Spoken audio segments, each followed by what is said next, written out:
This video is to complement your TV2001 pasture land type grazing land management lectures.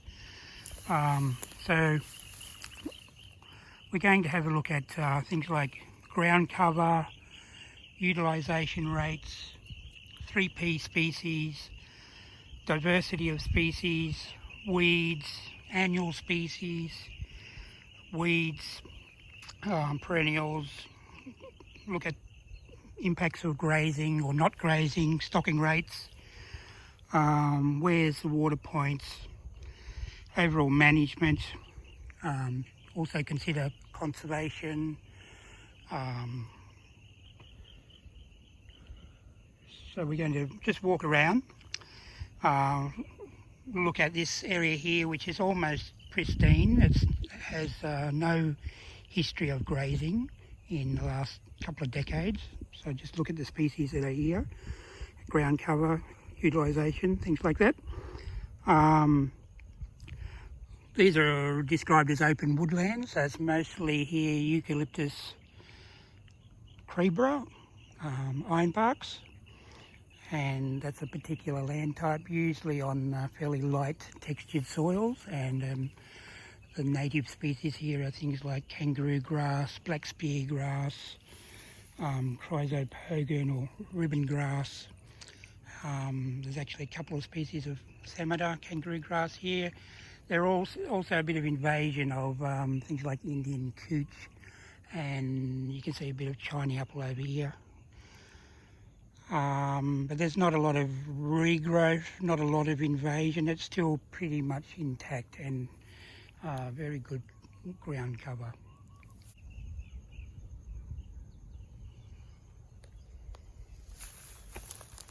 So there's some kangaroo grass here. It's one of our 3P grasses, mixed in with black spear grass, some digit grasses, some love grass. There's some stylos that they're introduced. More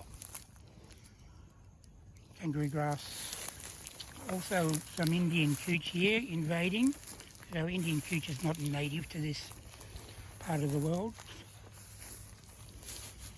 And then more black spear grass.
So as we walk around, look at these sort of things. Think about if you were out in this paddock and the owner was wanting some advice what to do about these paddocks that you're going to see, and particularly the degraded ones, how to repair them, or what's your advice about property management planning, what you can do to rehabilitate the poor areas and to make them more sustainable. So you need to consider things like stocking rate, pasture improvement, or grazing rotation, looking after the natives. Think about the soil types, the species, the rainfall, all of those sort of aspects. And yep, how you would go about fixing these up, repairing. What would you recommend about, say, rotational grazing or resting or destocking? What about the erosion, impacts of erosion that we're going to see? What would you do about some of the erosion? Would you fence them off? Would you use straw or hay to fill in gullies and try and slow down the impacts of water erosion? Would you put banks up and fence those off? So think carefully about all of your lecture notes this year and previously, and consider all of these aspects of grazing land management and property management planning, and think about the condition of these paddocks and what you would score them, A, B, C, D.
We're into a paddock now that's had a long history of heavy grazing,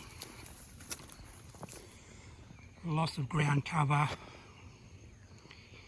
You can see the evidence of that here with lots of 2P species, weeds, a lot of thickening of things like shiny apple, and the erosion is quite serious.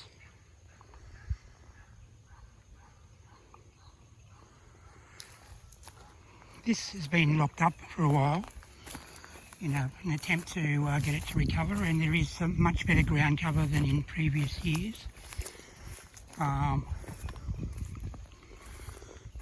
there is a lot of Indian cooch and herbaceous and woody weeds. So the land type in this paddock is a little bit different to the pristine ironbark area that we were just in. Here we've got quite a lot of poplar gums, Eucalyptus platyphila, and there's a patch here of tea trees or melaleucas or paperbarks.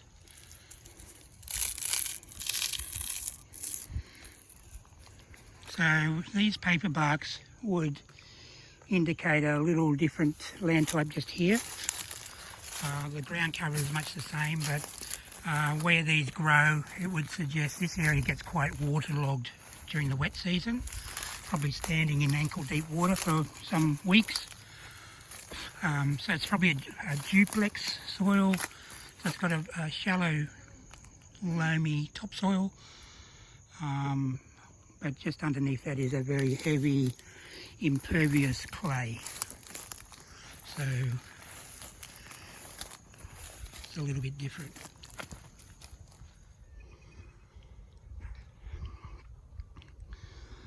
You can see these small ridges through this paddock. They've had a long history of being eroded, so the topsoil's mostly gone off these, down into the gullies and downstream, eventually into the major creeks and rivers and potentially out onto the Great Barrier Reef.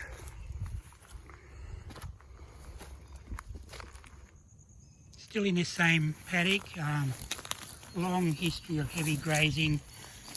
You can see not a lot of perennial species. A lot of these annual weeds, there's gomphrena, some of the love grasses, these are annuals, so they come and go in one season. There's some Indian cooch, so which is a 2P, and lots of China apple suckers coming. So sometime in the past, the China apple was attempted, or it was an attempt to clean it up, and those stockpiles like there and here, you can see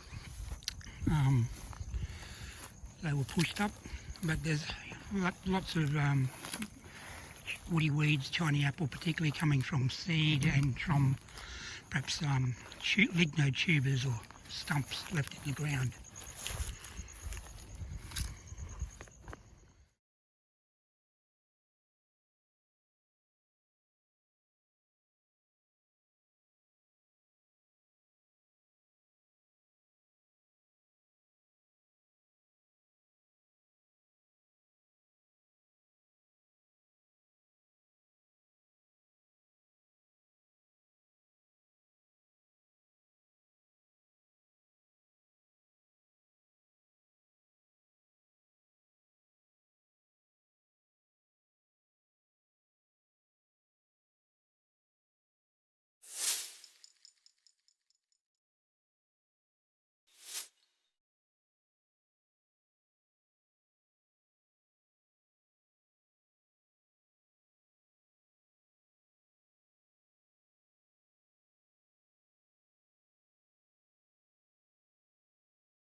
Yeah, a lot of bare area, history of overgrazing, lots of annual species.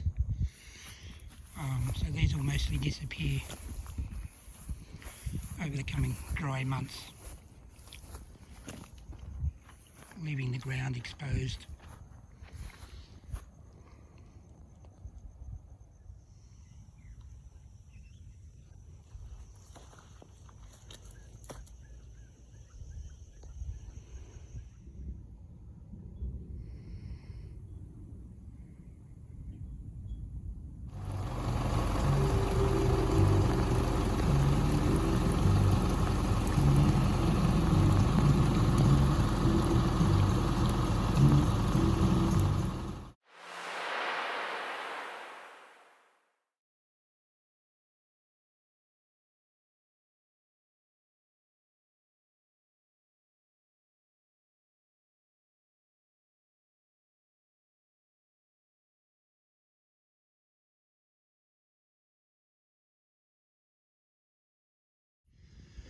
With the erosion, some of these pushed up heaps could have perhaps been pushed into the gullies, and that would help build up silt slow the water momentum down and help rehabilitate those areas. And you'd also get grasses and other vegetation growing up through the stockpiles of woody material. There's a bit of a gully again with Indian cooch, where this paddock's been locked up. It's starting to, because it's stolen, it's starting to creep across the gully, and that's quite beneficial.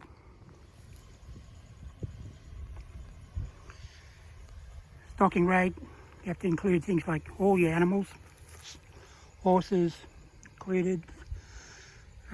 Think too about these feeding situations here. There's a lot of degradation around these areas, and over in the back, huge amounts of Chinese apple regrowth and woody thickening.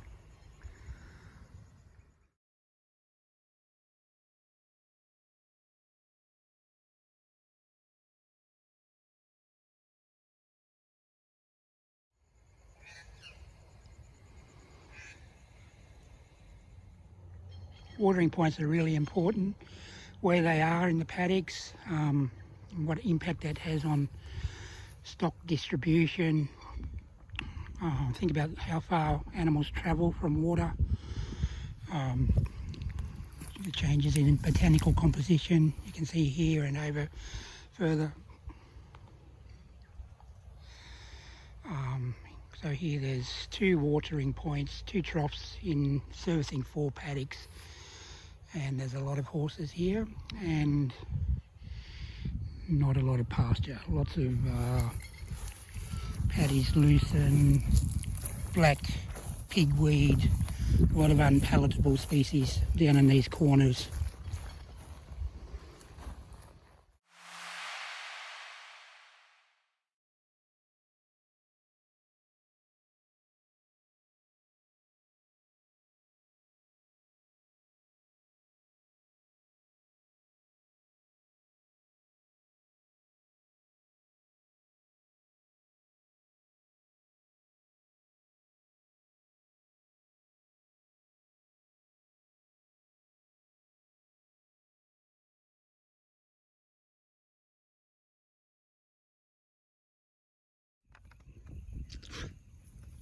Stylo. So Stylo is not native here, but it's a very valuable introduction pasture legume.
And sows off.